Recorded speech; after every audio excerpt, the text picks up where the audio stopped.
ఓం శ్రీ గురుభ్యో నమ. ఓం శ్రీ మాత్రే నమ. జూన్ నెలలో మేషాది ద్వాదశ రాశుల వాళ్ళకి ఎలాంటి ఫలితాలు జరగబోతున్నాయి గోచార రీత్యా తెలుసుకునే ముందు ప్రధానంగా గ్రహగమన గతులు ఏ విధంగా ఉన్నాయి. జూన్ 2వ తారీఖున దేవగురువైన బృహస్పతి మిథున రాశి నుంచి కర్కాటక రాశిలోకి సంచారం చేయటం, రాహు కుంభరాశిలోను, కేతు సింహరాశిలోను, శని మీనరాశిలో సంచారం చేయటం, అలానే జూన్లో కుజుడు మేష వృషభ రాశుల్లో సంచారం చేయటం, రవి వృషభ రాశిలోను మిథున రాశిలోను సంచారం చేయటం, బుధుడు వచ్చేటప్పటికల్లా మిథున కర్కాటక రాశుల్లో సంచారం, శుక్రుడు మిథున కర్కాటక రాశులు అంటే శుక్రుడు బుధుడు మిథున కర్కాటక రాశిలో సంచారం చేయటం, అలానే గురువు కూడా కర్కాటక రాశిలోకి సంచారం చేయటం. అంటే ఇది గ్రహస్థితి. ఈ గ్రహస్థితి ఇవన్నీ కూడా గోచారరీత్యా మేషాది ద్వాదశ రాశుల వాళ్ళకి ఎలాంటి ఫలితాలు జరగబోతున్నాయి అంటే వృత్తిపరంగా, అంటే ఉద్యోగపరంగా, వ్యాపారపరంగా, ఆరోగ్యపరంగా, అలానే విద్య, సంపాదన, నిర్మాణాలు, రియల్ ఎస్టేటు, కన్స్ట్రక్షను, వివాహాలు, శుభ కార్యక్రమాలు ఎలా జరగబోతున్నాయి అంటే మంచి చెడుల యొక్క మిశ్రమాలు ఏ విధంగా జరగబోతున్నాయి. జూన్ నెలలో ఎలాంటి పరిహారాలు తీసుకుంటే మనకు మంచి జరుగుతుంటుంది, ఏ రాశుల వాళ్ళకి శుభము అశుభము జరగబోతుంది, వాళ్ళు ఎలాంటి నిర్ణయాలు చేయాలి, ఎలాంటి పరిష్కార మార్గాలు చూడాలి, ఏమేం పనులు చేయకూడదు, ఏ పనులు చేయొచ్చు, వ్యాపారం చేయొచ్చా, ఉద్యోగంలోకి వెళ్ళొచ్చా, పెట్టుబడులు పెట్టచ్చా, షేర్ మార్కెట్లో శుభ కార్యక్రమాలు చేయొచ్చా, బంధుమిత్రులతో ఎలా ఉండాలి, ఏ విధంగా నడుచుకోవాలి, ఎలాంటి ప్రయత్నాలు చేస్తే లైఫ్లో సక్సెస్ అవుతుంది అనే విషయాలన్నీ కూడా మనం జూన్ నెలలో గోచార రీత్యా మనం తెలుసుకుందాం. మేషాది ద్వాదశ రాశుల వాళ్ళకి ఏ విధంగా ఉండబోతుంది. కన్యారాశి వారికి వీళ్ళకి అనుకూలమైన ఫలితాలు ఎక్కువగా జరుగుతాయి. కర్కాటక రాశిలో గురువు యొక్క సంచారం వల్ల చతుర్థ రాశ్యాధిపతి సప్తమ రాశ్యాధిపతి గురువు లాభస్థానంలో ఉండటం వల్ల ఆర్థిక పరంగా బాగా అభివృద్ధి చెందుతారు, సంపన్నులవుతారు.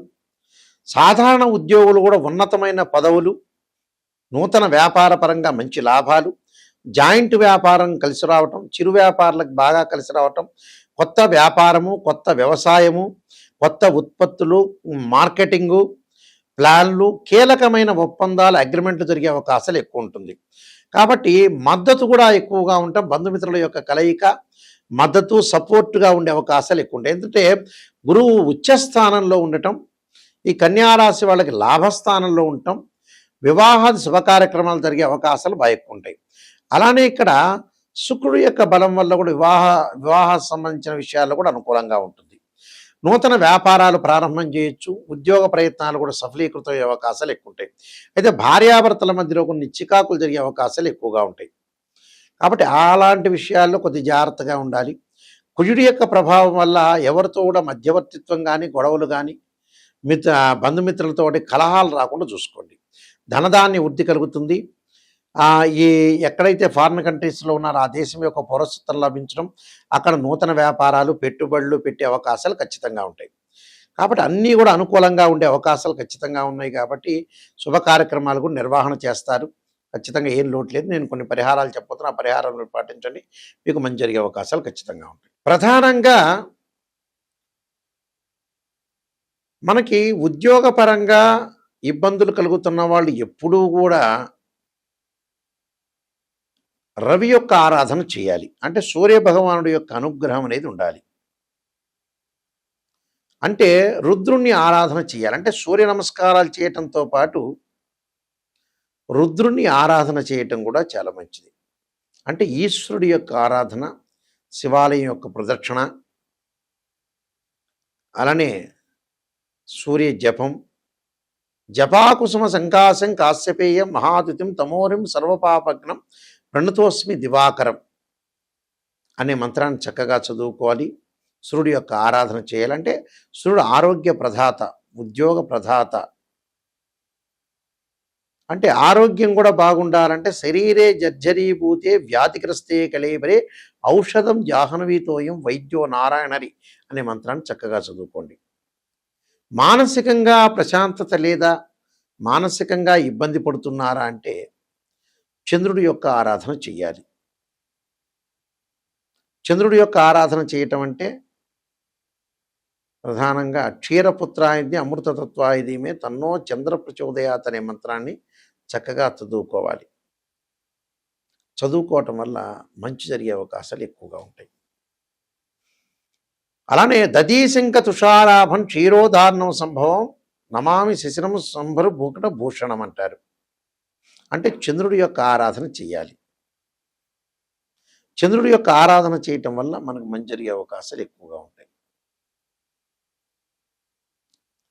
అలానే వాహన ప్రమాదాలు జరుగుతుందా, గొడవలు జరుగుతున్నాయా, ఆస్తి పంపకాల విషయాల్లో ప్రాబ్లమ్స్ వస్తున్నాయా, జాతకంలో కుజదోషాలు ఉన్నాయా, కుజగ్రహం అనేది వెంటాడుతుంది అని అంటే సుబ్రహ్మణ్య స్వామి యొక్క ఆరాధన చేయాలి.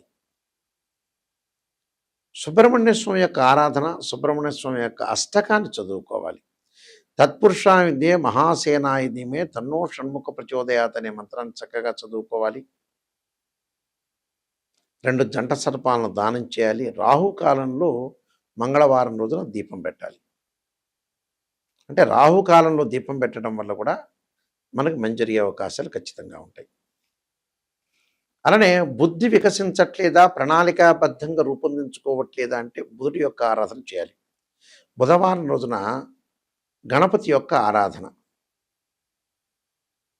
గణపతిని ఆరాధన చేయాలి. అది ఎలాంటి గణపతిని ఆరాధన చేయాలి అనంటే గకార అష్టోత్తరంతో స్ఫటిక గణపతిని కానీ, నవగ్రహ గణపతిని అంటే నవగ్రహ ధాన్యాలతో చేసిన ధాన్య గణపతిని కానీ, పగడపు గణపతిని కానీ, ఎమరాల్డ్ స్టోన్తో చేసిన గణపతిని కానీ ఆరాధన చేయాలి. ఎమరాల్డ్ స్టోన్తో చేసిన గణపతి చాలా బాగుంటుంది. బుధవారం రోజున ఉపవాసం ఉండటం, గణపతి దేవాలయాలకు ప్రదక్షిణ చేయటం, పిల్లలకి పుస్తక దానం చేయడం చాలా మంచిది. ధనం కలిసి రావట్లేదా, విద్యలో అనుకూలంగా ఉండట్లేదా, ఎంత డబ్బు వచ్చినా కూడా ఖర్చు పెడుతున్నారా అంటే గురువుకి అంతరిక్ష దేవత అయిన తారామహాదేవి యొక్క స్తోత్ర పాలనం చేయడం చాలా మంచిది. అలా తారామహాదేవి యొక్క స్తోత్ర పాలనం చేయాలి. గురువు యొక్క ఆరాధన, దత్తాత్రేయ స్వామి యొక్క కవచం, దత్త కవచాన్ని చదువుకోవటం కూడా చాలా మంచిది. అలానే వివాహ శుభ కార్యక్రమాలు కావట్లేదా అంటే శుక్రుడు యొక్క ఆరాధన చేయటం, కమలాదేవి యొక్క స్తోత్ర పాలనం చేయాలి. కమలాదేవి యొక్క స్తోత్ర పాలనం చేయటం వల్ల అనుకూలంగా జరుగుతుంటుంది. ఎల్నాటి శని, కంటక శని, పొంగు శని, అర్ధాష్టమ అష్టమ శని, శని మహర్దశలు బాగుండట్లేదా, దక్షిణాకాళి యొక్క స్తోత్ర పాలనం చేయటం, శనికి నల్లని ద్రాక్షారసంతో అభిషేకం చేయటం మంచిది.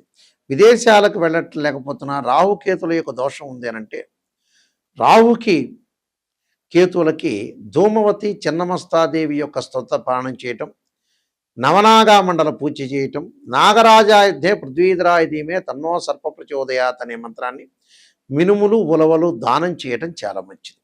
ఇలా చేయటం వల్ల విదేశాలకి వెళ్ళలేని వాళ్ళు, జ్ఞానం కలగలేని వాళ్ళు, ఆటంకాలు కలుగుతున్న వాళ్ళందరికీ కూడా ఈ స్తోత్ర పాలనం చేయటం వల్ల వీళ్ళకి మంచి జరిగే అవకాశాలు ఖచ్చితంగా ఉంటాయి. ఇవన్నీ కూడా మీరు పాటించాలి. ధనపరంగా ఇబ్బందులు కలుగుతున్న వాళ్ళు ఖచ్చితంగా యక్షాయ కుబేరాయ వైశ్రవణాయ ధనధాన్యాధిపతే ధనం ధాన్యం సమృద్ధిమే దేహిమే దాపైస్వ అనే మంత్రాన్ని, అలానే ఆరోగ్యపరంగా ఇబ్బందులు కలుగుతున్నవాడు శరీరే జర్జర్యూభూతే వ్యాధిగ్రస్తే కళేబరే ఔషధం జాహ్నవీతోయం వైద్యో నారాయణహరి అనే మంత్రాన్ని కూడా చక్కగా చదువుకోవాలి. చదువుకోవటం వల్ల మంచి జరిగే అవకాశాలు ఖచ్చితంగా ఉంటాయి. అంటే ఇవన్నీ కూడా పాటించాలి. ఇవన్నీ కూడా రెమెడీస్ చేసుకోవటం వల్ల మనం మంచి జరుగుతుంది. కానీ జాతకాన్ని చెప్పించుకునేటప్పుడు ఎప్పుడు కూడా కేవలం పాజిటివ్ అనే కాదు, నెగిటివ్ని కూడా ఆలోచన చేయండి. ఒక ఆస్ట్రాలజర్ని అప్రోచ్ అయ్యేటప్పుడు అన్నీ పాజిటివ్ అనుకోవద్దండి. మనం ఏదైతే నెగిటివ్ తెలుసుకుంటామో ఆ నెగిటివ్‌లోంచి మనం పాజిటివ్ రావచ్చు. పాజిటివ్ తెచ్చుకోవాలి. నెగిటివ్‌లోంచి పాజిటివ్ అయిపోతుంది మనకి. అప్పుడే మనకు మంచి ఫలితాలు జరుగుతాయి. అంటే ఎప్పుడూ కూడా అసత్య ధోరణిలో ఉండకూడదు. సత్య ధోరణిలో ఉండాలి.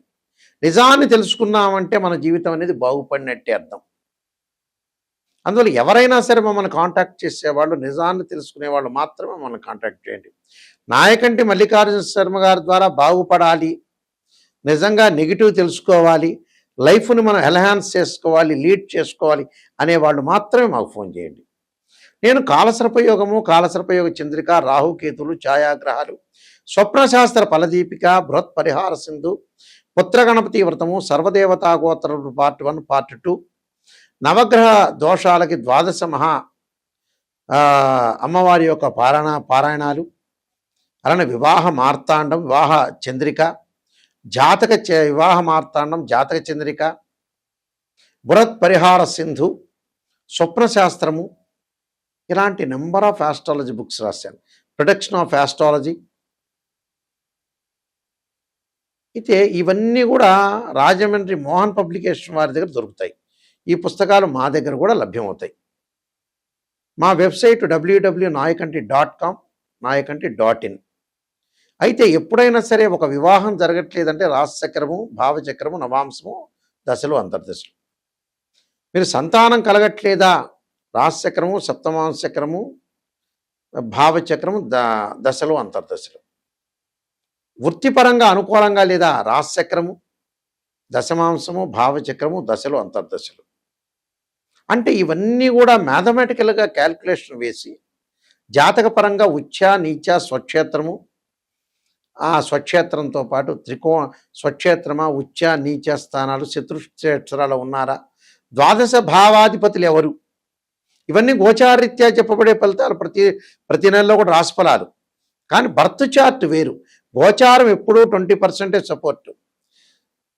అలానే బర్త్ చార్ట్ అనేది 80% మనం జాతకపరంగా దోషాలు ఏమున్నాయి, జాతకపరంగా ఏ సమయంలో ఏ నిర్ణయం తీసుకోవాలి, ఎలాంటి వృత్తి చేపట్టాలి అనే విషయాలన్నీ కూడా తెలిసేది ఏంటంటే బర్త్ చార్ట్. దానికి భావాధిపతులు ఉంటారు. ద్వాదశ భావాధిపతులు వేరు, రాస్యాధిపతులు వేరు, ఆ గడిలో ఉన్న గ్రహము వేరు. ద్వాదశ భావాధిపతులు అంటే ఏంటంటే ఇంటి ఓనర్, రాస్యాధిపతి అంటే ఆ ఇల్లు కట్టించినవాడు, బిల్డర్. దానిలో ఆ గ్రహం ఏదైతే ఉంటుందో అది టెరెంట్గా భావించాలి.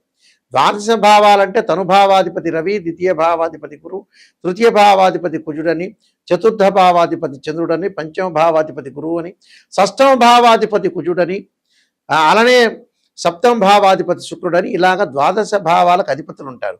మళ్ళీ రాస్యాధిపతులు, భావాధిపతులు, దానిలో ఉండే గ్రహము, గ్రహణము, దృష్టి, మ్యాథమెటికల్ క్యాలిక్యులేషన్ వేసి జాతకాన్ని చెప్పాలి. ఎలా పడితే అలా చెప్తే జాతకం అనేది కాదు. దీనిలో రకరకాల పద్ధతులు ఉంటుంది. వైదిక ఆస్ట్రాలజీ ఉంది, కేపీ రామన్ పద్ధతి ఉంది, బివి రామన్ సంబంధించిన పద్ధతులు ఉన్నాయి. అంటే రకరకాల ఆస్ట్రాలజీ సంబంధించిన ప్రొడక్షన్స్ ఉంటాయి. ఆ ప్రొడక్షన్ రీసెర్చ్ చేసి బాగా అనాలిసిస్ చేసి కంప్లీట్గా ఓ పిక్చర్ ఇస్తే ఆ వృత్తిలోనే ఉంటాడు. ఏం చేయాలి, ఎలాంటి నిర్ణయాలు తీసుకోవాలి అనే విషయాన్ని మనం కూలంకషంగా ఆలోచన చేస్తేనే జాతకం చెప్పచ్చు. అంటే 12 కాపురానికి 12 సూత్రాలలాగా వృత్తి, ఉద్యోగము, వ్యాపారము, ఆరోగ్యము, చదువులు, వివాహము, భార్యాభర్తల యొక్క బంధము, ప్రమాదాలు, ఆరోగ్యాలు, నూతన వ్యాపారాలు, ఉద్యోగపరంగా ఇళ్ళు, భూములు, కొనుగోలు, ఇలాంటివన్నీ కూడా జాతకపరంగా ద్వారా మా దగ్గర తెలుసుకోవచ్చు. ఆ స్క్రీన్ మీద స్క్రోలింగ్ అవుతున్న మా నెంబర్ ఉంది. ఆ నెంబర్, ఎందుకంటే మేము వంశపారంపర్యంగా చెప్పే వ్యక్తులం కాబట్టి ఓపెన్గా చెబుతున్నాం. ఏదైనా నా దగ్గర ఓపెన్గా చెప్పించుకోండి, క్లియర్గా చెప్పించుకునే వాళ్ళు మాత్రమే రండి. మీ అందరికీ కూడా మంచి జరగాలని శ్రీ పరమేశ్వరుడి యొక్క కరుణాకటాక్షము, శ్రీ పరమేశ్వరి యొక్క కరుణాకటాక్షం ఆశిస్తూ సర్వే జనా సుఖినో భవంతు.